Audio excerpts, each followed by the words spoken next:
कांग्रेस के राष्ट्रीय नेता राहुल गांधी की भारत जोड़ो न्याय यात्रा गुजरात में प्रवेश कर चुकी है, जिसका प्रसारण 10 मार्च को तापी जिले से होगा। यात्रा को लेकर तापी कांग्रेस ने तैयारियां शुरू कर दी हैं। तुषार चौधरी की मौजूदगी में प्रेस कॉन्फ्रेंस की गई, जिसमें 10 मार्च को कांग्रेस के राष्ट्रीय नेता राहुल गांधी की भारत जोड़ो न्याय यात्रा की रूट के बारे में जानकारी दी गई। मणिपुर से शुरू हुई कांग्रेस की भारत जोड़ो न्याय यात्रा अब गुजरात के लिए रवाना हो गई है। फिर 10 मार्च को ये यात्रा दोबारा सूरत जिले के तापी जिले में प्रवेश करेगी। कांग्रेस विधायक डॉक्टर तुषार चौधरी ने बताया कि भारत जोड़ो न्याय यात्रा तापी जिले में प्रवेश करेगी।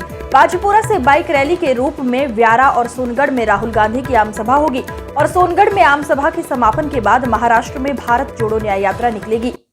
जी 10મી માર્ચ 11 કલાકે ભારત જોડો ન્યાય યાત્રા આપણા તાપી જિલ્લામાં પ્રવેશ કરી રહી છે। ત્યારે તાપી જિલ્લા મિશન જકાતનાકા પાસે બિરસા મુંડાની પ્રતિમા આગળ એમનું ભવ્ય સ્વાગત કરવામાં આવશે।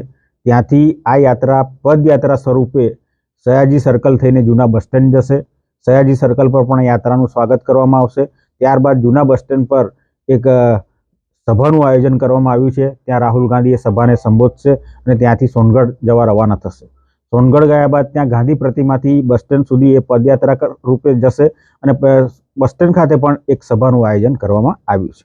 અને ખાસ કરીને દેશના ગરીબ લોકો હોય, દલિત સમાજ હોય, ઓબીસી સમાજ હોય, આદિવાસી સમાજ હોય, એમને આર્થિક, રાજકીય અને સામાજિક ન્યાયની આજે જરૂર છે। એ ન્યાય માટેની આ યાત્રા છે અને એ યાત્રા થકી આજ આપણા દેશની લોકશાહી વધુ મજબૂત બને અને તમામ વર્ગોને એક સરખો ન્યાય મળે એ માટે આ ભારત જોડો ન્યાય યાત્રાનું આયોજન કરવામાં આવ્યું છે। કેટલા કિલોમીટરની તાપી જિલ્લામાં યાત્રા રહેશે અને તાપી જિલ્લામાં આમ આપણે ગણીએ તો બાજીપુરા ખાતેથી તાપી જિલ્લાની શરૂઆત થશે યાત્રાની। તાપી જિલ્લાથી વ્યારા થઈને સોનગઢ ને સોનગઢ થઈને ઉચ્છલ સુધીનું તમે ગણો તો લગભગ 40 કિલોમીટર જેટલો આ યાત્રા તાપી જિલ્લામાં રહેશે। 40 થી 50 કિલોમીટર। કોઈ નવું જોડાવાનું હોય કે એ રીતનું કંઈક આયોજન કરું?